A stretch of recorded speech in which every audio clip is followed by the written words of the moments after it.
Good morning students. कल आप topic कर रहे सी गोलाकार दर्पणों द्वारा बने प्रतिबिंब, जिस दे विच आपां कीता सी अवतल दर्पण द्वारा बने हुए प्रतिबिंब। अपना अपना दर्पण की ये पोजीशन है। तो आप देखा सीगा कि जो अवतल दर्पण के नाल बने प्रतिबिंब बारे आपां स्टडी करते हैं तो आप वस्तु नूं कितनियां पोजीशनस के उपर रखते हैं, 6 जगह पर रखते हैं। देखो किवें सब तो पहले वस्तु नूं कित्थे रखिया सी आपां अनंत ते, फिर उस तो बाद वस्तु नूं कित्थे रखिया सी सी तो परे, फिर उस तो बाद वस्तु नूं रखिया सी आपां सी ते, नैक्सट रखिया सी ते एफ दे विचकार, फिर रखिया एफ ते, इस तरह फिर वस्तु नूं रखिया एफ ते पी दे विचकार। मतलब 6 पॉसिबिलिटीज बनदियां सी ते 6 ही पोजीशन ते वस्तु नूं रख के आपां उहदे प्रतिबिंब दीयां विशेषतावां बारे पढ़िया सी। हुण अपने कोले नैक्सट आ जांदा है उत्तल दर्पण द्वारा बने हुए प्रतिबिंब। ये अवतल दर्पण द्वारा बने प्रतिबिंब सी। हुण आपां स्टडी करना है उत्तल दर्पण द्वारा बने प्रतिबिंब। जिवें उहदे विच वस्तु नूं 6 जगह ते रखिया सी, इहदे विच आपां देखांगे आपां वस्तु नूं कितनी जगह के उपर रख सकते हैं। देखो इत्थे सब तो पहले अनंत ते रखी सी, उह इहदे विच भी सब तो पहला केस की लवांगे वस्तु नूं आपां कित्थे रखांगे अनंत ते। नंबर 2 वस्तु नूं सी तो परे नहीं रख सकते, क्योंकि इस केस की डिफरेंस है। इहदे विच की है जिहड़ी सतह के उपर प्रकाश टकराना सीगा वो सतह आपां सूरज के इधर सामने रखी है ते सी भी उधर है ते एफ भी उधर। क्यों? क्योंकि उनका चक्कर ही इस साइड के उपर पूरा होता है। जिधर गोला पूरा होता है उधरली साइड के उपर ही आपां दा वक्रता केंद्र बनिया ते फोकस भी उधर नैचुरली हमेशा होता है। इस करके जो आपां अवतल दर्पण की गल करते हैं तो जिधर प्रवर्तक सतह उधर ही सी है, उधर ही एफ है। पर इस केस दे विच जो आपां उत्तल दर्पण की गल करते हैं तो उत्तल दर्पण दे विच की है जो आपां इस दर्पण नूं बनाउण तो बाद गोले नूं पूरा करते हैं, इहदा वक्रता केंद्र इस साइड ते आंदा है ते इहदा फोकस जो है वो भी इस साइड ते आंदा है। तो एक चीज़ हमेशा याद रखो कि आपां वस्तु नूं हमेशा किस साइड के उपर रखना है, क्योंकि वस्तु प्रकाश छड्डदी है तो आपां उस साइड के उपर रखना है जिधर प्रवर्तन होवे, जिहड़ी सतह पॉलिश ना कीती होवे। इहदे च वस्तु पॉलिश कीती हुई सतह किहड़ी नहीं सी, अंदरली सतह पॉलिश नहीं सी। इस करके आपां उस सतह नूं की है वस्तु के सामने इधर रखना सी या वस्तु नूं उहदे सामने इधर रखना सी। इहदे विच की है इहदी पॉलिश कीती हुई सतह अंदरली है, उपरली सतह पॉलिश नहीं कीती हुई। इट मीनस इहनूं उपरली सतह नूं आपां इधर रखांगे, क्योंकि ये नहीं है कि आपां प्रकाश वस्तु नूं आपां इधर रख नहीं सकते। बट आपां ज़्यादातर की है एक ही चीज़ मान के चलते हैं कि आपां वस्तु नूं हमेशा किहड़े पासे मान के चलांगे, खब्बे पासे लैके चलांगे। वस्तु नूं हमेशा लैफ्ट साइड ते लवांगे जिहड़ी वस्तु प्रकाश छड्डदी है, भावें सूरज है या मोमबत्ती है या कोई भी चीज़ है। तो इहदे विच आपां वस्तु नूं जदों खब्बे पासे लिया तो अपने कोल आटोमैटिकली 6 पोजीशनां बनियां। इहदे विच जदों वस्तु नूं खब्बे पासे लवांगे तो पहली की है देखो इहदा पहला केस सी अनंत ते, इहदे च भी आपां वस्तु नूं अनंत ते रख सकते हैं। इहदा दूजा केस है सी तो परे, इहदे विच आपां सी तो परे नहीं रखदे क्योंकि सी इस साइड ते है ते अपनी प्रवर्तक सतह इधर है ते वस्तु नूं आपां इधर रखना है। इट मीन बिटवीन रस्ते में सी नहीं आता। इट मीन जिहड़ी पॉसिबिलिटी है इत्थे नहीं बनेगी। थर्ड सी ते वो भी नहीं रख सकते। फोर्थ सी ते एफ के विचकार वो भी नहीं बनेगा। एफ के उपर ये भी पॉसिबिलिटी नहीं है। एफ ते पी के विचकार एफ भी इस साइड पे है। ਇਹਦਾ मतलब है कि ਜਿਹੜੀ 6 पॉसिबिलिटी सी वस्तु ਨੂੰ ਰੱਖਣ ਦੀਆਂ ਉਹਦੇ ਵਿੱਚੋਂ ਸਿਰਫ ਇੱਕ ਪੋਸੀਬਿਲਿਟੀ ਜਿਹੜੀ ਹੈ ਉਹ ਇਹਦੇ ਉੱਤੇ ਲਾਗੂ ਹੁੰਦੀ ਹੈ। ਦੂਸਰਾ ਵਸਤੂ ਨੂੰ ਆਪਾਂ ਕਿੱਥੇ ਰੱਖ ਸਕਦੇ ਆ, ਦਰਪਣ ਦੋ ਇਸ ਸਾਈਡ ਤੇ ਜਿੱਥੇ ਮਰਜੀ। ਪਹਿਲਾ ਕੇਸ ਕੀ ਸੀਗਾ, ਵਸਤੂ ਨੂੰ ਆਪਾਂ ਅਨੰਤ ਤੇ ਰੱਖਾਂਗੇ, मतलब सूरज मान के चलांगे, सूरज तो आ रही है। दूजे नंबर पर जो इसमें मुख धुरे ते लियावांगे क्योंकि कोई पर्टिकुलर पोजीशन है नहीं, वक्रता के अंदर फोकस सब कुछ इस साइड पे है। सो जिहड़ी मर्जी जगह पे रख दो उसके नाल कोई फर्क नहीं पैंदागा। वस्तु नूं आपां इत्थे रखीए चाहे इत्थे रखीए चाहे आपां इत्थे रखीए तो अपने कोल टोटल 2 पॉसिबिलिटीज बनती हैं उत्तल दर्पण दे विच वस्तु नूं रखण दी। कित्थे कित्थे एक अनंत ते बनती है, दूसरी बनती है दर्पण के पोल तो इस साइड के उपर। इस अलावा होर कोई पॉसिबिलिटी नहीं बनती, क्योंकि बच्चे आम तौर पर हमेशा कन्फ्यूज हो जाते हैं कि अवतल दर्पण के 6 तरह के प्रतिबिंब बारे स्टडी करते हैं, पर जो अपने को उत्तल दर्पण की गल होती है तो सिर्फ 2 तरह के प्रतिबिंब बारे क्यों स्टडी करते हैं। 6 क्यों बनते हैं केस, इहदे 2 क्यों बनते हैं। इहदे 6 तां बनते हैं क्योंकि जिहड़ी प्रवर्तक सतह है उनके सामने वस्तु नूं रखना है तो इन बिटवीन वक्रता केंद्र भी आंदा है, फोकस भी आंदा है। इस करके वस्तु नूं चक के आपां सारिया जगह के उपर जो रखते हैं तो 6 पॉसिबिलिटीज बनती है। बट इस केस दे विच जिहड़ा अपने कोल प्रवर्तक सतह है उनके सामने जो वस्तु नूं रखते हैं विचकार कोई पर्टिकुलर प्लेस नहीं बनता, सिर्फ इको ही खाली जगह जिथे आप वस्तु जिथे मर्जी रख सकते हैं तो दूसरा वस्तु अनंत है। ਸੋ ਅਵਤਲ ਦਰਪਣ ਦੇ ਵਿੱਚ ਆਪਾਂ 6 ਤਰ੍ਹਾਂ ਦੀ ਕੇਸਿਸ ਸਟੱਡੀ ਕਰਾਂਗੇ ਤੇ ਉੱਤਲ ਦਰਪਣ ਦੇ ਵਿੱਚ ਬੰਦੇ ਹੀ 2 ਹੈ ਤੇ ਆਪਾਂ 2 ਤਰ੍ਹਾਂ ਦੇ ਜਿਹੜੇ ਕੇਸ ਹੈ ਸਟੱਡੀ ਕਰਾਂਗੇ। ਸੋ ਜਿਹੜਾ ਆਪਣਾ ਪਹਿਲਾ ਕੇਸ ਹੈ ਆਪਾਂ ਸਟੱਡੀ ਕਰਾਂਗੇ, ਉਹਦੇ ਵਿੱਚ ਆਪਾਂ ਵਸਤੂ ਨੂੰ ਕਿੱਥੇ ਲੈ ਕੇ ਚੱਲਾਂਗੇ, ਅਨੰਤ ਤੇ। ਤਾਂ ਪ੍ਰਤੀਬਿੰਬ ਬਣਾਉਣ ਵਾਸਤੇ ਕੀ ਹੈ, ਉਵੇਂ ਹੀ ਆਪਾਂ ਪ੍ਰਕਾਰ ਖੋਲਾਂਗੇ। ਪ੍ਰਕਾਰ 3 ਸੈਂਟੀਮੀਟਰ ਸਾਈਜ਼ ਦੀ ਜਿਵੇਂ ਆਪਾਂ ਫਿਕਸ ਮੰਨ ਕੇ ਚੱਲੇ ਆ, ਉਸੇ ਤਰ੍ਹਾਂ ਦੇ ਨਾਲ ਖੋਲਾਂਗੇ। ਪ੍ਰਕਾਰ ਖੋਲ ਕੇ ਹੁਣ ਆਪਾਂ ਦਰਪਣ ਨੂੰ, ਕਿਉਂਕਿ ਉੱਤਲ ਦਰਪਣ ਬਣਾਉਣਾ ਹੈ ਤਾਂ ਉੱਤਲ ਦਰਪਣ ਆਪਾਂ ਕਿਵੇਂ ਬਣਾਵਾਂਗੇ, ਇਸ ਤਰ੍ਹਾਂ ਨਾਲ ਬਣਾਵਾਂਗੇ। ਤੇ ਆਪਾਂ ਪ੍ਰਕਾਰ ਨੂੰ ਚੱਕਣਾ ਨਹੀਂ ਹੈ, ਦਰਪਣ ਬਣਾ ਕੇ ਫਿਰ ਆਪਾਂ ਗੋਲੇ ਨੂੰ ਵੀ ਕੀ ਹੈ ਕੰਪਲੀਟ ਕਰਾਂਗੇ। ਗੋਲੇ ਨੂੰ ਕੰਪਲੀਟ ਕਰਨ ਦਾ ਮਕਸਦ ਕੀ ਹੈ, ਆਪਣੇ ਕੋਲੇ ਗੋਲੇ ਨੂੰ ਕੰਪਲੀਟ ਕਰਨ ਦਾ ਮਕਸਦ ਸਿਰਫ ਇਹ ਹੀ ਹੈ ਤਾਂ ਕਿ ਆਪਣੇ ਕੋਲੇ ਕੇਂਦਰ ਲੱਭ ਜੇ। ਜਿਸ ਜਗ੍ਹਾ ਦੇ ਉੱਪਰ ਪ੍ਰਕਾਰ ਦੀ ਨੋਕ ਹੁੰਦੀ ਹੈ ਉਹ ਕੀ ਹੁੰਦਾ ਹੈ, ਕੇਂਦਰ। ਸੋ ਆਪਾਂ ਨੂੰ ਕੀ ਹੈ, ਵਕਰਤਾ ਕੇਂਦਰ ਲੱਭ ਗਿਆ। ਵਕਰਤਾ ਕੇਂਦਰ ਲੱਭਣ ਤੋਂ ਬਾਅਦ ਕੀ ਹੈ, ਆਪਾਂ ਇੱਥੇ ਸਕੇਲ ਦੇ ਨਾਲ ਇੱਕ ਲਾਈਨ ਖਿੱਚਾਂਗੇ। ਲਾਈਨ ਖਿੱਚਣ ਦੇ ਨਾਲ ਕੀ ਆਪਾਂ ਨੂੰ ਇਸ ਦਾ ਕੀ ਪਤਾ ਚੱਲ ਜੂਗਾ, ਮੁੱਖ ਧੁਰਾ ਪਤਾ ਚੱਲ ਗਿਆ। ਇਹ ਕੀ ਹੈ, ਹੋਲ ਹੈ, ਇਸ ਦਾ ਕੇਂਦਰ ਵਾਲਾ ਪੁਆਇੰਟ F ਹੈ। ਹੁਣ ਇਸ ਹਿੱਸੇ ਨੂੰ ਆਪਾਂ ਰਿਮੂਵ ਕਰ ਦਾਂਗੇ ਤੇ ਇਹਦਾ ਵਾਲਾ ਹਿੱਸਾ ਕੀ ਆਪਾਂ ਪਾਲਿਸ਼ ਕਰ ਦਾਂਗੇ। ਹੁਣ ਆਪਾਂ ਕੀ ਦੇਖਾਂਗੇ, ਪਹਿਲੇ ਕੇਸ ਕਿਹੜਾ ਲਿਆ, ਅਨੰਤ ਦੇ। ਅਨੰਤ ਦਾ ਮਤਲਬ ਕੀ ਹੈ, ਸੂਰਜ ਤੋਂ। ਤੇ ਸੂਰਜ ਤੋਂ ਜਿਹੜੀਆਂ ਪ੍ਰਕਾਸ਼ ਦੀਆਂ ਕਿਰਨਾਂ ਆਉਂਦੀਆਂ ਉਹ ਹਮੇਸ਼ਾ ਕੀ ਮੁੱਖ ਧੁਰੇ ਦੇ ਸਮਾਂਤਰ ਹੁੰਦੀਆਂ ਤੇ ਆਪਾਂ ਹਮੇਸ਼ਾ ਕਿੰਨੀਆਂ ਕਿਰਨਾਂ ਲੈਣੀਆਂ, 2। ਪਹਿਲੀ ਕਿਰਨ ਲਈ ਆਪਾਂ ਜੀ ਮੁੱਖ ਧੁਰੇ ਦੇ ਸਮਾਂਤਰ ਆਉਂਦੀ ਹੈ, ਇਹਦੇ ਨਾਲ ਟਕਰਾਉਂਦੀ ਹੈ। ਹੁਣ ਆਪਾਂ ਨੂੰ ਇਹ ਪਤਾ ਹੈ ਅਵਤਲ ਦਰਪਣ 'ਚ ਆਪਾਂ ਕੀ ਕੀਤਾ ਸੀ ਵੀ ਜਿਹੜੀ ਕਿਰਨ ਮੁੱਖ ਧੁਰੇ ਦੇ ਸਮਾਂਤਰ ਆਏਗੀ ਉਹ ਇਹਦੇ ਨਾਲ ਟਕਰਾਏਗੀ। ਟਕਰਾ ਕੇ ਕਿੰਦੇ ਵਿੱਚੋਂ ਲੰਘਦੀ ਹੈ, ਹਮੇਸ਼ਾ ਫੋਕਸ ਚੋਂ। ਸੇਮ ਐਸੇ ਕੇਸ ਦੇ ਵਿੱਚ ਕਿ ਜਿਹੜੀ ਕਿਰਨ ਮੁੱਖ ਧੁਰੇ ਦੇ ਸਮਾਂਤਰ ਆਏਗੀ ਉਹ ਫੋਕਸ ਚੋਂ, ਕਿਉਂਕਿ ਪ੍ਰਵਰਤਨ ਤਾਂ ਇੱਧਰਲੀ ਸਾਈਡ ਦੇ ਉੱਪਰ ਹੋਣਾ ਹੈ, ਠੀਕ ਹੈ, ਤੇ ਇਸ ਮਤਲਬ ਐਂਟਰ ਨਹੀਂ ਕਰੇਗੀ। ਤਾਂ ਇਹ ਕੀ ਹੈ, ਪ੍ਰਵਾਰ ਦੀ ਕਿਰਨ ਜਦੋਂ ਨਾਲ ਟਕਰਾਏਗੀ ਤਾਂ ਪਰਿਵਰਤਿਤ ਹੋਏਗੀ। ਜਦੋਂ ਫੋਕਸ ਤੋਂ ਲੰਘਣ ਦੀ ਬਜਾਏ ਆਪਾਂ ਨੂੰ ਹੀ ਲੱਗੂ ਫੋਕਸ ਤੋਂ ਆਉਂਦੀ ਹੋਈ। ਇਹਨੂੰ ਮਤਲਬ ਪ੍ਰਵਰਤਕ ਕੀ ਐਸਾ ਅਮਲ ਕਰਨਾ ਹੈ ਕਿ ਐਵੇਂ ਲੱਗੇ ਕਿ ਫੋਕਸ ਤੋਂ ਆ ਗਏ। ਸੋ ਫੋਕਸ ਨੂੰ ਗਲਿਆਂ ਦੇ ਨਾਲ ਜੋੜ ਕੇ ਅੱਗੇ ਵਧਾ ਦੇਣਾ। ਤਾਂ ਇੱਧਰਲੇ ਪਾਸੇ ਪ੍ਰਕਾਸ਼ ਦੀ ਕਿਰਨ ਪਰਿਵਰਤਿਤ ਹੋਗੀ। ਦੂਸਰੀ ਪ੍ਰਕਾਸ਼ ਦੀ ਕਿਰਨ ਜਿਹੜੀ ਲੈਣੀ ਹੈ ਆਪਾਂ ਨੀਚੇ ਲੈਣੀ ਹੈ ਇਸ ਤਰ੍ਹਾਂ ਨਾਲ। ਇਹ ਵੀ ਕੀ ਮੁੱਖ ਧੁਰੇ ਦੇ ਸਮਾਂਤਰ, ਕਿਉਂਕਿ ਸੂਰਜ ਤੋਂ ਆ ਰਹੀਆਂ ਪ੍ਰਕਾਸ਼ ਦੀਆਂ ਕਿਰਨਾਂ।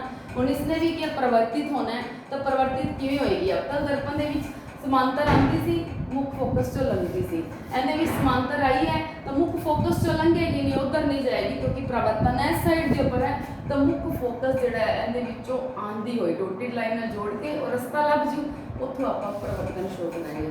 ਸੋ ਜਦੋਂ ਵਸਤੂ ਅਨੰਤ ਤੇ ਹੁੰਦੀ ਹੈ ਤਾਂ ਇਹਦੇ ਵਿੱਚ ਆਪਣੇ ਕੋਲ ਦੇਖੋ ਕਿ ਵਸਤੂ ਜਦੋਂ ਇਸ ਤਰ੍ਹਾਂ ਨਾਲ ਬਾਹਰ ਨਿਕਲਦੀ ਹੈ, ਪਰਿਵਰਤਿਤ ਹੁੰਦੀ ਹੈ, ਤਾਂ ਆਪਾਂ ਨੂੰ ਇਹੀ ਲੱਗਦਾ ਜਿਵੇਂ ਫੋਕਸ ਤੋਂ ਆਉਂਦੀ ਹੋਈ ਪ੍ਰਤੀਤ ਹੁੰਦੀ ਹੈ। ਇਹਦਾ ਮਤਲਬ ਇਹਦੇ ਵਿੱਚ ਪ੍ਰਕਾਸ਼ ਦੀਆਂ ਕਿਰਨਾਂ ਦੇਖੋ, ਪਰਿਵਰਤਨ ਤੋਂ ਬਾਅਦ ਇੱਕ ਕਿਰਨ ਇੱਧਰ ਚਲੀ ਗਈ, ਦੂਸਰੀ ਕਿਰਨ ਇੱਧਰ। ਇਹਦਾ ਮਤਲਬ ਹੈ ਪ੍ਰਕਾਸ਼ ਦੀਆਂ ਕਿਰਨਾਂ ਕਦੇ ਵੀ ਨਹੀਂ ਮਿਲਣਗੀਆਂ। ਜੇ ਮਿਲਣਗੀਆਂ ਤਾਂ ਆਪਾਂ ਜਦੋਂ ਪਿੱਛੇ ਵਧਾਵਾਂਗੇ ਤਾਂ ਕਿਸ ਬਿੰਦੂ ਦੇ ਉੱਪਰ ਆ ਕੇ ਮਿਲਣਗੀਆਂ, ਫੋਕਸ ਤੇ ਮਿਲਣਗੀਆਂ।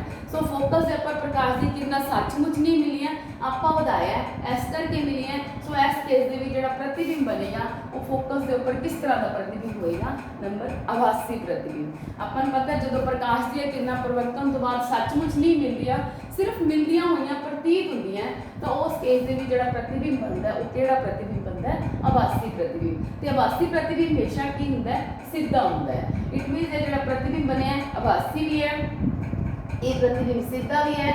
ਇਹਦੀ ਸਥਿਤੀ ਕੀ ਹੈ, ਇਹ ਫੋਕਸ ਦੇ ਉੱਪਰ ਬਣਿਆ ਹੈ। ਇਹਦਾ ਸਾਈਜ਼ ਕੀ ਹੈ, ਬਿੰਦੂ ਸਾਈਜ਼ ਦਾ ਹੈ, ਬਿਲਕੁਲ ਛੋਟੇ ਜਿਹੇ ਆਕਾਰ ਦਾ ਪ੍ਰਤੀਬਿੰਬ ਹੈ, ਬਿੰਦੂ ਸਾਈਜ਼ ਦਾ ਪ੍ਰਤੀਬਿੰਬ। ਸੋ ਇਹ 4 ਵਿਸ਼ੇਸ਼ਤਾਵਾਂ ਸੀ ਜਿਹੜੇ ਕਿ ਅਵਤਲ ਦਰਪਣ ਦੇ ਉੱਤਲ ਦਰਪਣ ਦੇ ਜਦੋਂ ਫਸਟ ਕੇਸ ਲਿਆ ਵਸਤੂ ਨੂੰ ਆਪਾਂ ਅਨੰਤ ਦੇ ਉੱਪਰ ਰੱਖਿਆ ਸੀਗਾ। ਸੈਕਿੰਡ ਕੇਸ ਆਪਾਂ ਲੈ ਲੈਂਦੇ ਹਾਂ ਜਦੋਂ ਵਸਤੂ ਨੂੰ ਆਪਾਂ ਮੁੱਖ ਧੁਰੇ ਦੇ ਉੱਤੇ ਰੱਖਦੇ ਹਾਂ। ਸੈਕਿੰਡ ਕੇਸ ਕੀ ਆ ਜਾਏਗਾ, ਮੁੱਖ ਧੁਰੇ ਦੇ ਉੱਤੇ। ਮੁੱਖ ਧੁਰੇ ਦੇ ਉੱਪਰ ਸਿੰਪਲ ਤਾਂ ਲਿਖਿਆ ਹੈ ਕਿਉਂਕਿ ਆਪਣੇ ਕੋਲ ਕੀ ਹੈ, ਕੋਈ ਪਾਰਟਿਕੂਲਰ ਪੋਜੀਸ਼ਨ ਨੂੰ ਜਿੱਥੇ ਮਰਜ਼ੀ ਰੱਖ ਸਕਦੇ ਹਾਂ।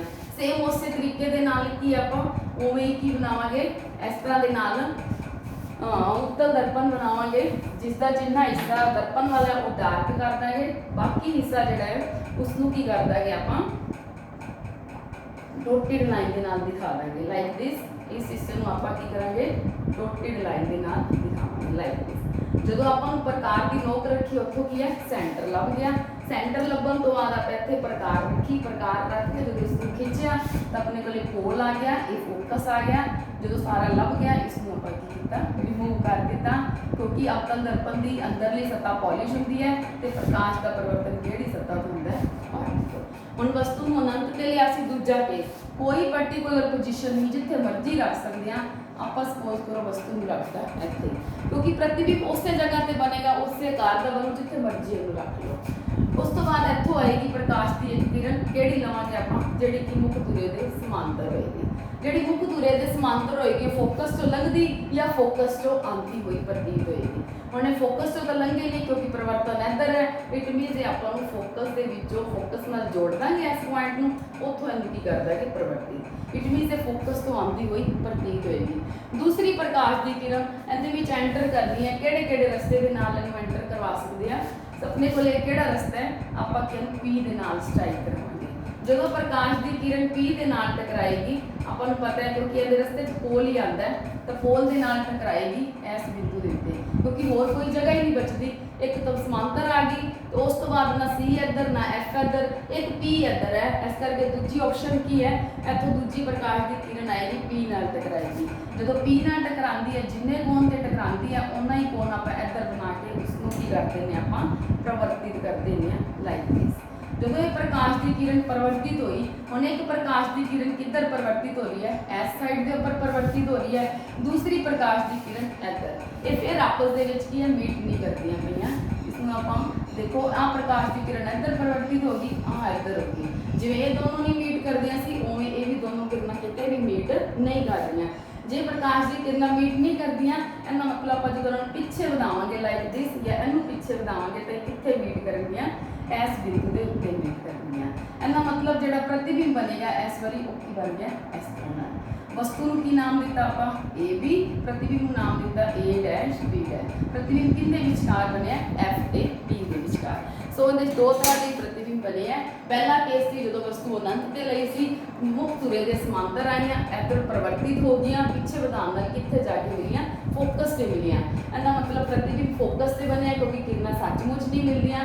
प्रतिबिंब की आभासी है, इस करके सीधा भी है, आभासी सीधा हुंदा है, फोकस ते बनिया ते बिंदु साइड है। दूजा केस है मुख धुरे के ऊपर ले लिया इसनूं, या आपां कहिए कि दर्पण की प्रवर्तक सतह वाली साइड के ऊपर रखता। वस्तु किहड़ी लई है आपां ए बी लई है, पहले सूरज सी हुण वस्तु है ए बी।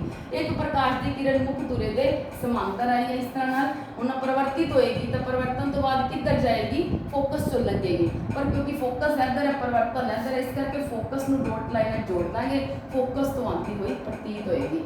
दूजी प्रकाश की किरण जिहड़ी इत्थे पोल नाल टकराई है, पोल नाल जिन्ने कोण ते टकराई है उन्ने कोण ते परिवर्तित होकर बाहर आ गई। ये दोनों किरणां इस तरह नाल जा रही है, इट मीनस कदे भी नहीं मिलदियां, कारण जो पिछे वधावांगे तो इस बिंदु ते मिलदियां, इट मीनस प्रतिबिंब कित्थे बन रहा है, इत्थे बन रहा है ए डैश बी डैश। हुण देखो वस्तु वड्डी है, प्रतिबिंब की छोटा है। प्रतिबिंब दे की खास गुण है, इहदे च भी प्रतिबिंब च वस्तु किरणां सचमुच नहीं मिलदियां, सिर्फ आपां वधाया है तो इस करके मिलदियां या मिलदियां प्रतीत हुंदियां। प्रतिबिंब की है आभासी है, आभासी प्रतिबिंब की हुंदा हमेशा सीधा हुंदा है। स्थिति कित्थे है, ये हमेशा पी ते एफ दे, वस्तु नूं चाहे इत्थे रख लो चाहे इत्थे रख लो, जिथे मर्जी, प्रतिबिंब हमेशा किंदे विचकार बनेगा, पी ते एफ दे विचकार बनेगा। ते इहदा साइज की होएगा, वस्तु तो हमेशा छोटा होएगा।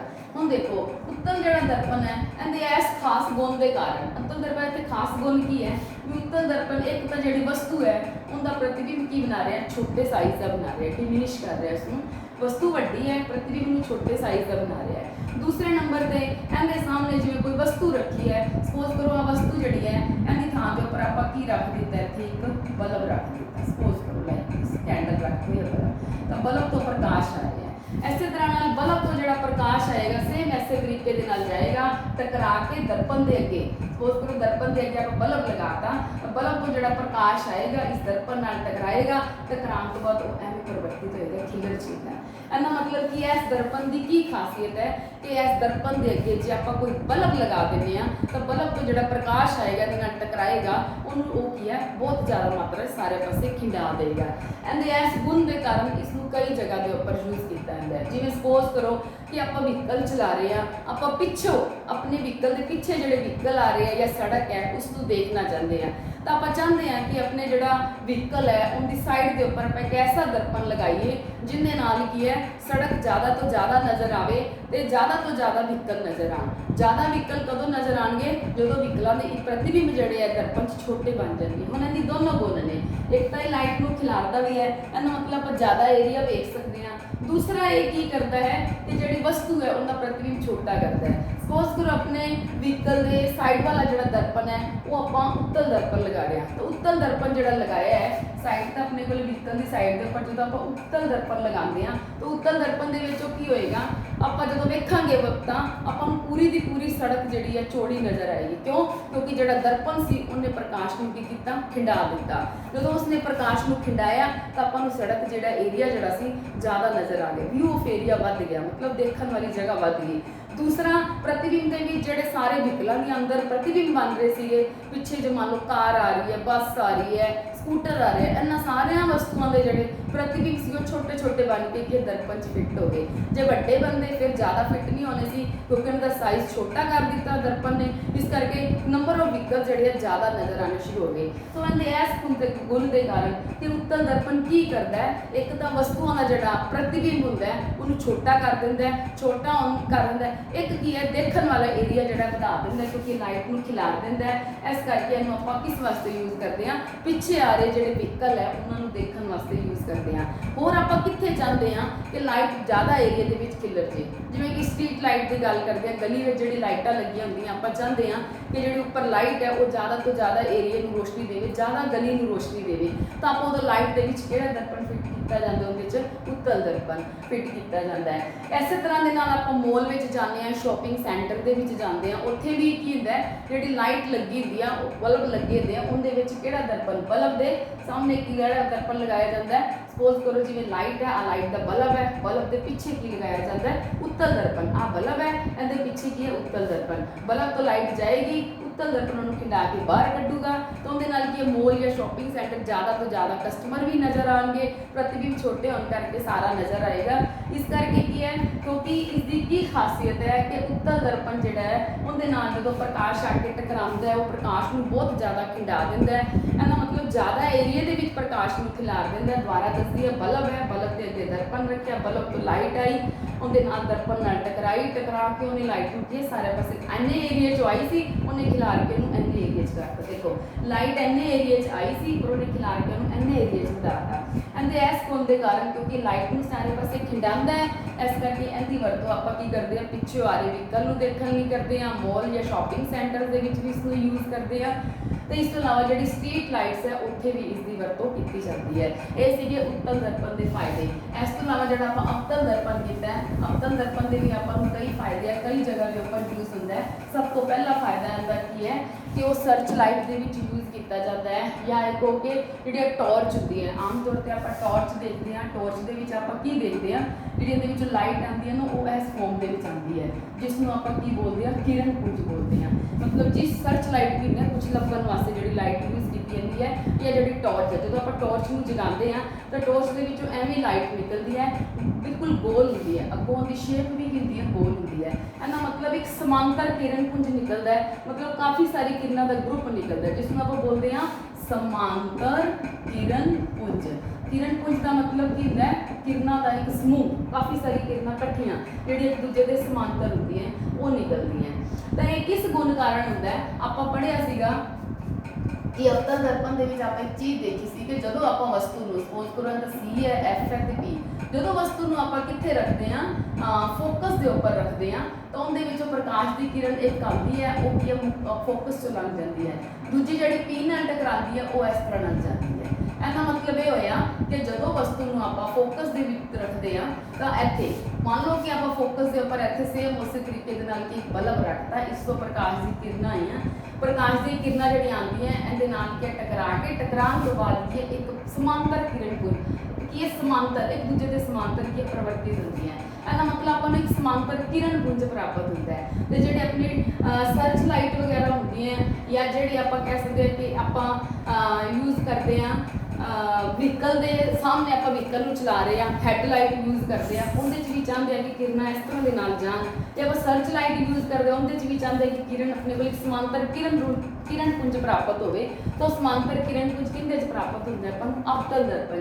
इस करके अवतल दर्पण की वरतों कित्थे की जाती है, व्हीकलों की हैडलाइट के की जाती है या फिर सर्च लाइट के भी की जाती है। तो इन्होंने दोनों तीनों जगह के उपर की है इसकी वरतों की जाती है। दूसरा इसकी वरतों कित्थे की जाती है, शेप करने वास्ते भी यूज़ करते हैं जेंट्स, लेडीज़ मेकअप करने लिए यूज़ करती हैं, कि जेंट्स इसमें शेप करने लिए यूज़ करते हैं। किहड़े गुण कारण क्यों यूज़ करते हैं, आप ये भी पढ़िया सीगा कि अवतल दर्पण के ਵਿੱਚ ਕੀ ਹੈ, ਜਦੋਂ ਆਪਾਂ ਵਸਤੂ ਨੂੰ C ਹੈ F ਤੇ P ਦੇ ਬਿਲਕੁਲ ਵਿਚਕਾਰ ਰੱਖਦੇ ਆ ਤਾਂ ਪਹਿਲੀ ਪ੍ਰਕਾਸ਼ ਦੀ ਕਿਰਨ ਦੇ ਨਾਲ ਟਕਰਾਉਂਦੀ ਹੈ, ਉਹ ਫੋਕਸ 'ਚੋਂ ਲੰਘ ਜਾਂਦੀ ਹੈ। ਦੂਜੀ ਜਿਹੜੀ ਪ੍ਰਕਾਸ਼ ਦੀ ਕਿਰਨ ਇਹਦੇ 'ਚ ਆਉਂਦੀ ਹੈ ਉਹ P ਨਾਲ ਟਕਰਾ ਕੇ ਇਸ ਤਰ੍ਹਾਂ ਨਾਲ ਚਲੀ ਜਾਂਦੀ ਹੈ, ਮਤਲਬ ਕਿਰਨਾਂ ਦੂਰ ਜਾਂਦੀਆਂ। ਲਾਸਟ ਕੇਸ ਸੀ ਜਦੋਂ ਆਪਾਂ ਇਹਨਾਂ ਨੂੰ ਪਿੱਛੇ ਵਧਾਉਂਦੇ ਹਾਂ ਤੇ ਇਸ ਬਿੰਦੂ ਦੇ ਉੱਤੇ ਆ ਕੇ ਮਿਲਦੀਆਂ ਤੇ ਇੱਥੇ ਅੰਦਰ ਪ੍ਰਤੀਬਿੰਬ ਬਣਦਾ ਹੈ। ਇਹਦਾ ਮਤਲਬ ਜਦੋਂ ਵਸਤੂ ਛੋਟੀ ਹੈ ਪ੍ਰਤੀਬਿੰਬ ਵੱਡਾ ਹੈ। ਤੇ ਜਦੋਂ ਸ਼ੇਵ ਕਰਨੀ ਹੁੰਦੀ ਹੈ ਜਾਂ ਮੇਕਅਪ ਕਰਨਾ ਹੁੰਦਾ ਲੇਡੀਜ਼ ਦੇ ਤਾਂ ਉਹ ਵੀ ਚਾਹੁੰਦੇ ਹੈ ਕਿ ਸਾਡਾ ਫੇਸ ਜਿਹੜਾ ਹੈ ਸਾਹਮਣੇ ਇਹ ਜਿਹਾ ਦਰਪਣ ਹੋਵੇ ਜਿਹਦੇ 'ਚ ਵੱਡਾ ਨਜ਼ਰ ਆਵੇ ਤਾਂ ਕਿ ਸ਼ੇਵ ਦੇ ਵਾਲ ਸਹੀ ਨਿਕਲ ਜਾਣ ਜਾਂ ਮੇਕਅਪ ਸਹੀ ਹੋ ਜੇ। ਇਸ ਕਰਕੇ ਇਸ ਦੀ ਵਰਤੋਂ ਕੀਤੀ ਜਾਂਦੀ ਹੈ। ਤਾਂ ਆਪਦੇ ਫੇਸ ਨੂੰ ਜਦੋਂ ਸਾਹਮਣੇ ਅਵਤਲ ਦਰਪਣ ਰੱਖਦੇ ਆ ਤਾਂ ਆਪਦੇ ਫੇਸ ਨੂੰ ਬਿਲਕੁਲ ਦਰਪਣ ਦੇ ਨੇੜੇ ਰੱਖਦੇ ਆ। ਆਪਾਂ ਫੇਸ ਨੂੰ ਮੰਨ ਸਕਦੇ ਹਾਂ ਵਸਤੂ, ਜੇ ਵਸਤੂ ਨੂੰ F ਤੇ P ਦੇ ਵਿਚਕਾਰ ਰੱਖਿਆ ਜਾਂਦਾ ਹੈ, ਸਮਝੋ ਕਿ ਫੇਸ ਨੂੰ ਇੰਨੀ ਕੋ ਨੇੜੇ ਲੈ ਆਉਂਦੇ ਆ ਕਿ ਆਪਣਾ ਫੇਸ ਲਗਭਗ F ਤੇ P ਦੇ ਵਿਚਕਾਰ ਹੀ ਹੁੰਦਾ ਹੈ। ਤੇ ਜਦੋਂ ਆਪਣਾ ਫੇਸ ਜਿਹੜਾ ਬਿਲਕੁਲ ਦਰਪਣ ਦੇ ਨੇੜੇ ਹੋਏਗਾ ਤਾਂ ਉਹਦਾ ਜਿਹੜਾ ਪ੍ਰਤੀਬਿੰਬ ਬਣੇਗਾ ਦਰਪਣ ਦੇ ਪਿੱਛੇ ਉਹ ਕੀ ਬਣੇਗਾ, ਵੱਡਾ ਬਣੇਗਾ। ਜਦੋਂ ਆਪਣਾ ਫੇਸ ਜਿਹੜਾ ਵੱਡਾ ਨਜ਼ਰ ਆਏਗਾ ਇਹਦਾ ਮਤਲਬ ਕੀ ਹੈ, ਸ਼ੇਵ ਕਰਨੀ ਸੌਖੀ ਹੋਏਗੀ, ਵਾਲ ਕੋਈ ਵੀ ਨਹੀਂ ਰਹੇਗਾ, ਜਾਂ ਕਹੋ ਕਿ ਲੇਡੀਜ਼ ਜਿਹੜੀਆਂ ਨੂੰ ਮੇਕਅਪ ਕਰਨਾ ਵੀ ਸੌਖਾ ਹੋ ਜਾਊਗਾ। ਇਸ ਚੀਜ਼ ਦਾ ਦੂਸਰਾ ਯੂਜ਼। ਤੀਸਰਾ ਕਿੱਥੇ ਯੂਜ਼ ਕੀਤਾ ਜਾਂਦਾ ਹੈ, ਇਸ ਦੀ ਵਰਤੋਂ ਕੀਤੀ ਜਾਂਦੀ ਹੈ ਸੋਲਰ ਕੁੱਕਰ ਦੇ ਵਿੱਚ ਜਾਂ ਸੋਲਰ ਪਟੀਆ ਦੇ ਵਿੱਚ ਕੀਤੀ ਜਾਂਦੀ ਹੈ। ਸੋਲਰ ਕੁੱਕਰ ਦੇ ਵਿੱਚ ਕਿਸ ਤਰ੍ਹਾਂ ਦੇ ਨਾਲ ਇਸ ਨੂੰ ਯੂਜ਼ ਕੀਤਾ ਜਾਂਦਾ ਹੈ, ਲਾਈਕ ਦਿਸ। ਸਪੋਜ਼ ਕਰੋ ਕਿ ਇਹ ਹੈ ਆਪਣਾ ਇੱਕ ਸੋਲਰ ਕੁੱਕਰ ਹੈ। ਸੋਲਰ ਕੁੱਕਰ ਦੇ ਵਿੱਚ ਦੇਖੋ ਇਹਦੇ ਵਿੱਚ ਇਸ ਜਗ੍ਹਾ ਦੇ ਉੱਪਰ ਆਪਾਂ ਕਿਹੜਾ ਦਰਪਣ ਯੂਜ਼ ਕਰਦੇ ਹਾਂ, ਅਵਤਲ ਦਰਪਣ ਯੂਜ਼ ਕਰਦੇ ਹਾਂ। ਇੱਥੋਂ ਜਦੋਂ ਸੂਰਜ ਤੋਂ ਆਉਂਦੀਆਂ ਸਮਾਂਤਰ ਪ੍ਰਕਾਸ਼ ਦੀਆਂ ਕਿਰਨਾਂ ਲਾਈਕ ਦਿਸ ਇਹਦੇ ਨਾਲ ਟਕਰਾਉਂਦੀਆਂ ਤਾਂ ਇਹਦਾ ਫੋਕਸ ਜਿਹੜਾ ਸੀ ਇਸ ਦਰਪਣ ਦਾ ਉਹ ਇਸ ਹਿਸਾਬ ਦੇ ਨਾਲ ਸੈੱਟ ਕੀਤਾ ਜਾਂਦਾ। ਮੰਨ ਲਓ ਆਪਾਂ ਖਾਣਾ ਪਕਾਉਣਾ ਹੈ, ਇਹਦੇ ਵਿੱਚ ਆਪਾਂ ਕੀ ਰੱਖਾਂਗੇ, ਇੱਕ ਕਟੋਰੀ ਰੱਖਾਂਗੇ ਜਿਸ ਦੇ ਵਿੱਚ ਕੀ ਆਪਾਂ ਖਾਣੇ ਨੂੰ ਬਣਾਉਣਾ ਹੈ। ਤਾਂ ਉਹਦੇ ਉੱਤੇ ਕੀ ਇੱਕ ਸ਼ੀਟ ਲਗਾਈ ਜਾਂਦੀ ਹੈ, ਕੱਚ ਦੀ ਸਿੰਪਲ ਸ਼ੀਟ, ਤੇ ਇਹਦੇ ਉੱਪਰ ਇੱਥੇ ਕੀ ਲਗਾਇਆ ਜਾਂਦਾ ਹੈ, ਅਵਤਲ ਦਰਪਣ ਲਗਾਇਆ ਜਾਂਦਾ ਹੈ। ਕੀ ਕਰੇਗਾ ਅਵਤਲ ਦਰਪਣ, ਇਹਦੇ ਵਿੱਚ ਕਿਹੜਾ ਗੁਣ ਯੂਜ਼ ਹੁੰਦਾ ਹੈ, ਆਪਾਂ ਨੂੰ ਪਤਾ ਹੈ ਕਿ ਅਵਤਲ ਦਰਪਣ ਦੇ ਵਿੱਚ ਕੀ ਹੈ, ਜਦੋਂ ਪ੍ਰਕਾਸ਼ ਦੀਆਂ ਕਿਰਨਾਂ ਮੁੱਖ ਧੁਰੇ ਦੇ ਸਮਾਂਤਰ ਆਉਂਦੀਆਂ ਉਹ ਟਕਰਾਉਣ ਤੋਂ ਬਾਅਦ ਕਿੱਥੇ ਮਿਲਦੀਆਂ, ਫੋਕਸ ਤੇ। ਇਹਦਾ ਮਤਲਬ ਸਾਰਾ ਦਾ ਸਾਰਾ ਪ੍ਰਕਾਸ਼ ਕਿੱਥੇ ਕੇਂਦਰਿਤ ਹੋ ਜਾਂਦਾ, ਫੋਕਸ ਤੇ। ਇਹਦੇ ਵਿੱਚ ਵੀ ਕੀ ਹੋਏਗਾ, ਪਰ ਬਹੁਤ ਸਾਰੀ ਕਿਰਨਾਂ ਜਿਹੜੀਆਂ ਸੀ ਸੂਰਜ ਤੋਂ ਆਉਣਗੀਆਂ, ਕਿਉਂਕਿ ਸੂਰਜ ਤੋਂ ਕਿਰਨਾਂ ਸਮਾਂਤਰ ਆਉਂਦੀਆਂ ਉਹ ਦਰਪਣ ਨਾਲ ਟਕਰਾਉਣਗੀਆਂ। ਜਦੋਂ ਦਰਪਣ ਦੇ ਨਾਲ ਟਕਰਾਉਣਗੀਆਂ ਤਾਂ ਕਿਸ ਜਗ੍ਹਾ ਦੇ ਉੱਪਰ ਫੋਕਸ ਹੋ ਰਹੀ ਹੈ, ਜਿਸ ਜਗ੍ਹਾ ਦੇ ਉੱਪਰ ਦਰਪਣ ਵਸਤੂ ਨੂੰ ਰੱਖਿਆ ਹੋਇਆ ਜਾਂ ਖਾਣਾ ਬਣਾਉਣਾ ਬਰਤਨ ਨੂੰ ਰੱਖਿਆ ਹੈ, ਤਾਂ ਸਾਰਾ ਦਾ ਸਾਰਾ ਪ੍ਰਕਾਸ਼ ਇੱਥੇ ਆ ਕੇ ਕੇਂਦਰਿਤ ਹੋ ਜਾਏਗਾ। ਜਦੋਂ ਇੰਨਾ ਪ੍ਰਕਾਸ਼ ਜਿਹੜਾ ਇੰਨੀ ਜਗ੍ਹਾ 'ਚ ਖਿਲਰਿਆ ਹੋਇਆ ਸੀ ਉਹ ਇੱਕ ਬਿੰਦੂ ਤੇ ਆ ਕੇ ਇਕੱਠਾ ਹੋਏਗਾ ਸਾਰਾ ਦਾ ਸਾਰਾ, ਤਾਂ ਜ਼ਿਆਦਾ ਹੀਟ ਪ੍ਰੋਡਿਊਸ ਹੋਏਗੀ ਤੇ ਖਾਣਾ ਬਣਾਉਣਾ ਕੀ ਸੌਖਾ ਹੋ ਜਾਊ। ਇਹਦਾ ਮਤਲਬ ਅਵਤਲ ਦਰਪਣ ਕਿਉਂਕਿ ਸਮਾਂਤਰ ਕਿਰਨ ਪੁੰਜ ਨੂੰ ਇੱਕ ਬਿੰਦੂ ਤੇ ਇਕੱਠਾ ਕਰਦਾ ਹੈ, ਉਹਦੇ ਇਸ ਗੁਣ ਦੇ ਕਾਰਨ ਇਹਦੀ ਵਰਤੋਂ ਕਿੱਥੇ ਕੀਤੀ ਜਾਂਦੀ ਹੈ, ਸੋਲਰ ਕੁੱਕਰ ਦੇ ਵਿੱਚ ਵੀ ਕੀਤੀ ਜਾਂਦੀ ਹੈ ਤੇ ਸੋਲਰ ਜਿਹੜੀਆਂ ਪੱਟੀਆਂ ਉੱਥੇ ਵੀ ਕੀਤੀ ਜਾਂਦੀ ਹੈ। ਚੌਥਾ ਇਸ ਦਾ ਕੀ ਗੁਣ ਹੈ ਕਿ ਡਾਕਟਰ ਵੀ ਇਸ ਨੂੰ ਯੂਜ਼ ਕਰਦੇ ਹੈ। ਜਿਵੇਂ ਮੰਨ ਲਓ ਕਿ ਡੈਂਟਿਸਟ ਹੈ, ਦੰਦ ਚੈੱਕ ਕਰਨਾ ਹੈ, ਜਾਂ ENT ਸਪੈਸ਼ਲਿਸਟ ਹੈ, ਈਅਰ ਨੋਜ਼ ਤੇ ਟੰਗ ਸਪੈਸ਼ਲਿਸਟ ਹੁੰਦੇ ਆ, ਕੰਨ ਨੱਕ ਤੇ ਗਲੇ ਦੇ ਜਿਹੜੇ ਡਾਕਟਰ ਹੁੰਦੇ ਆ ਉਹ ਵੀ ਇਸ ਨੂੰ ਕੀ ਯੂਜ਼ ਕਰਦੇ ਆ। ਸੇਮ ਜਿਵੇਂ ਸ਼ੇਵ ਕਰਨ ਵਾਸਤੇ ਆਪਾਂ ਦੇਖਿਆ ਸੀਗਾ, ਸ਼ੇਵ ਕਰਨ ਲੱਗੇ ਕਿਹੜੀ ਪ੍ਰੋਪਰਟੀ ਯੂਜ਼ ਹੁੰਦੀ ਸੀ, ਆਪਾਂ ਕੀ ਕਰਦੇ ਸੀਗੇ, ਇੱਥੇ ਫੇਸ ਨੂੰ ਕਿੱਥੇ ਰੱਖਦੇ ਸੀ, F ਤੇ P ਦੇ ਵਿਚਕਾਰ ਰੱਖਦੇ ਸੀ ਤੇ ਉਹਦਾ ਪ੍ਰਤੀਬਿੰਬ ਕਿੱਥੇ ਬਣਦਾ, ਇੱਥੇ। ਸੇਮ ਉਸੇ ਤਰੀਕੇ ਨਾਲ ਕਹਿੰਦੇ ਐਸੇ ਗੁਣ ਦੇ ਕਾਰਨ ਡਾਕਟਰ ਵੀ ਕੀ ਕਰਦੇ ਆ, ਇਸ ਨੂੰ ਯੂਜ਼ ਕਰਦੇ ਆ। ਤੁਸੀਂ ਆਮ ਤੌਰ ਤੇ ਨੋਟ ਕੀਤਾ ਹੋਏਗਾ ਡੈਂਟਿਸਟ ਜਿਹੜਾ ਹੱਥ ਵਿੱਚ ਦਰਪਣ ਪਕੜਦੇ ਆ, ਉਸ ਦਰਪਣ ਨੂੰ ਜਦੋਂ ਆਪਣੇ ਮੂੰਹ ਦੇ ਵਿੱਚ ਲਗਾਉਂਦੇ ਆ ਉਹਨਾਂ ਟੀਥ ਦਾ ਸਾਈਜ਼ ਕੀ ਵੱਡਾ ਨਜ਼ਰ ਆਉਂਦਾ। ਦੇਖੋ ਆ ਮੰਨ ਲਓ ਦਰਪਣ ਹੈ, ਦਰਪਣ ਨੂੰ ਰੱਖਣਗੇ, ਮੰਨ ਲਓ ਆਪਣਾ ਟੀਥ ਹੈ, ਟੀਥ ਦੇ ਪਿੱਛੇ ਲੈ ਜਾਣਗੇ ਤਾਂ ਉਹਦਾ ਪ੍ਰਤੀਬਿੰਬ ਕੀ ਉਹਦੇ ਵਿੱਚ ਕੀ ਵੱਡਾ ਨਜ਼ਰ ਆਊਗਾ, ਜਿਸ ਦੇ ਨਾਲ ਐਗਜ਼ਾਮਿਨ ਕਰਨਾ, ਚੈੱਕ ਕਰਨਾ ਸੌਖਾ ਹੋ ਜਾਊ। ਐਸੇ ਤਰ੍ਹਾਂ ਜਿਹੜੇ ENT ਸਪੈਸ਼ਲਿਸਟ ਹੁੰਦੇ ਆ ਉਹ ਕਿਵੇਂ ਯੂਜ਼ ਕਰਦੇ ਆ, ਆਪਣੇ ਹੈੱਡ ਦੇ ਉੱਪਰ ਲਗਾਉਂਦੇ ਆ, ਇੱਕ ਪੱਟੀ ਲਗਾਉਂਦੇ ਆ ਜਿਸ ਦੇ ਉੱਪਰ ਕੀ ਹੈ, ਕੀ ਲੱਗਿਆ ਹੁੰਦਾ ਹੈ, ਅਵਤਲ ਦਰਪਣ ਲੱਗਿਆ ਹੁੰਦਾ ਹੈ, ਜਿਸ ਨੂੰ ਆਪਾਂ ਹੈੱਡ ਮਿਰਰ ਵੀ ਕਹਿੰਦੇ ਆ। ਤੇ ਜਦੋਂ ਉਹਨਾਂ ਨੇ ਸਾਹਮਣੇ ਮਰੀਜ਼ ਦਾ ਨੱਕ ਚੈੱਕ ਕਰਨਾ ਹੈ, ਗਲਾ ਚੈੱਕ ਕਰਨਾ ਹੈ ਜਾਂ ਉਸਦੇ ਕੰਨ ਨੂੰ ਚੈੱਕ ਕਰਨਾ ਹੈ ਤਾਂ ਉਹ ਕੀ ਕਰਦੇ ਆ, ਉਸ ਨੂੰ ਯੂਜ਼ ਕਰਦੇ ਆ। ਤੇ ਸਾਹਮਣੇ ਲੈਂਪ ਪਿਆ ਹੁੰਦਾ, ਲੈਂਪ ਤੋਂ ਲਾਈਟ ਆਉਂਦੀ ਹੈ, ਲੈਂਪ ਦੇ ਵਿੱਚ ਕੀ ਹੁੰਦਾ, ਇੱਕ ਲੈਂਸ ਹੁੰਦਾ ਹੈ, ਉਸ ਲੈਂਸ ਤੋਂ ਜਿਹੜੀ ਕਿਰਨਾਂ ਆਉਂਦੀਆਂ ਉਹ ਦਰਪਣ ਦੇ ਉੱਤੇ ਆਉਂਦੀਆਂ, ਉਹ ਦਰਪਣ ਤੋਂ ਟਕਰਾ ਕੇ ਫਿਰ ਜਦੋਂ ਜਿਹੜੇ ਮੰਨ ਲਓ ਕੰਨ ਨੂੰ ਚੈੱਕ ਕਰਨਾ ਤੇ ਕੰਨ ਦੇ ਅੰਦਰ ਜਾਂਦੀਆਂ ਤਾਂ ਉਹ ਕੰਨ ਜਿਹੜਾ ਉਹਦਾ ਇਮੇਜ ਕੀ ਹੈ, ਜਿਵੇਂ ਪ੍ਰਤੀਬਿੰਬ ਕੀ ਹੈ, ਵੱਡਾ ਹੋ ਜਾਂਦਾ ਹੈ, ਜਿਸ ਦੇ ਕਾਰਨ ਡਾਕਟਰ ਨੂੰ ਉਸ ਪਾਰਟ ਨੂੰ ਚੈੱਕ ਕਰਨਾ ਸੌਖਾ ਹੋ ਜਾਂਦਾ ਹੈ। ਸੋ ਇਹਦਾ ਮਤਲਬ ਇਹ ਹੈ ਕਿ ਅਵਤਲ ਦਰਪਣ ਕੀ ਹੈ, ਇਹਨਾਂ ਦੇ ਆਪਦੇ ਪ੍ਰਤੀਬਿੰਬ ਦੇ ਖਾਸ ਵਿਸ਼ੇਸ਼ਤਾਵਾਂ ਕਾਰਨ 4 ਜਗ੍ਹਾ ਤੇ ਯੂਜ਼ ਹੁੰਦਾ ਹੈ। ਸਭ ਤੋਂ ਪਹਿਲੇ ਕਿੱਥੇ ਯੂਜ਼ ਕੀਤਾ ਜਾਂਦਾ ਹੈ, ਟਾਰਚ ਵਿੱਚ ਯੂਜ਼ ਕੀਤਾ ਜਾਂਦਾ ਹੈ, ਜਾਂ ਵਹੀਕਲ ਦੀ ਜਿਹੜੀ ਹੈਡ ਲਾਈਟ ਹੈ ਉਹਨਾਂ ਵਿੱਚ ਵੀ ਯੂਜ਼ ਕੀਤਾ ਜਾਂਦਾ ਹੈ, ਤੇ ਜਾਂ ਸਰਚ ਲਾਈਟ ਕਹਿ ਲਓ ਉਹਦੇ 'ਚ ਵੀ ਯੂਜ਼ ਹੁੰਦਾ ਹੈ। ਦੂਸਰਾ ਇਹ ਕੀ ਹੈ, ਸ਼ੇਵ ਕਰਨ ਦੇ ਲਈ ਤੇ ਮੇਕਅਪ ਕਰਨ ਵਾਸਤੇ ਵੀ ਯੂਜ਼ ਕੀਤਾ ਜਾਂਦਾ ਹੈ। ਉਸ ਤੋਂ ਬਾਅਦ ਇਸ ਨੂੰ ਕਿੱਥੇ ਯੂਜ਼ ਕੀਤਾ ਜਾਂਦਾ ਹੈ, ਸੋਲਰ ਕੁੱਕਰ ਦੇ ਵਿੱਚ ਵੀ ਇਸ ਨੂੰ ਯੂਜ਼ ਕੀਤਾ ਜਾਂਦਾ ਹੈ। ਤੇ ਚੌਥਾ ਜਿਹੜਾ ਡਾਕਟਰ ਲੋਕ ਜਿਹੜੇ ਆ ਇਸ ਨੂੰ ਐਗਜ਼ਾਮਿਨ ਕਰਨ ਲਈ ਪੇਸ਼ੈਂਟ ਨੂੰ ਇਸ ਦੀ ਵਰਤੋਂ ਕਰਦੇ ਆ। ਉਵੇਂ ਆਪਾਂ ਜਿਵੇਂ ਉੱਤਲ ਦਰਪਣ ਦਾ ਵੀ ਕੀਤਾ ਸੀਗਾ, ਉਸ ਨੂੰ ਵੀ ਕਿੱਥੇ ਯੂਜ਼ ਕੀਤਾ ਜਾਂਦਾ ਹੈ, ਕਿਉਂਕਿ ਲਾਈਟ ਨੂੰ ਖਿਲਾਰਦਾ, ਸਟਰੀਟ ਲਾਈਟ ਦੇ ਤੌਰ ਤੇ ਯੂਜ਼ ਕੀਤਾ ਜਾਂਦਾ ਹੈ, ਜਾਂ ਫਿਰ ਉਸ ਨੂੰ ਆਪਾਂ ਯੂਜ਼ ਕਰਦੇ ਪਿੱਛੋਂ ਆ ਰਹੇ ਵਹੀਕਲ ਨੂੰ ਦੇਖਣ ਦੇ ਲਈ, ਜਾਂ ਮੋਲ ਜਾਂ ਸੈਂਟਰ ਦੇ। ਇਹ ਸੀ ਇਹਨਾਂ ਦੇ ਕੁਝ ਖਾਸ ਯੂਜ਼ਿਸ। ਇਸ ਤੋਂ ਬਾਅਦ ਆਪਾਂ ਜਿਹੜਾ ਨੈਕਸਟ ਟੌਪਿਕ ਕਰਨਾ ਹੈ, ਉਹ ਆਪਾਂ ਕਰਨਾ ਹੈ sign convention for this spherical mirror, ਜਿਸ ਨੂੰ ਆਪਾਂ ਬੋਲਾਂਗੇ ਕਿ ਗੋਲਾਕਾਰ ਦਰਪਣਾਂ ਲਈ ਚਿੰਨ੍ਹ ਪਰੰਪਰਾਵਾਂ, ਉਹਦੇ ਨਾਲ ਰਿਲੇਟਿਡ ਕੀ ਕੁਝ ਇਸ ਦੇ ਫਾਰਮੂਲੇ ਹੋਣਗੇ। that we will discuss on tomorrow. Thank you beta.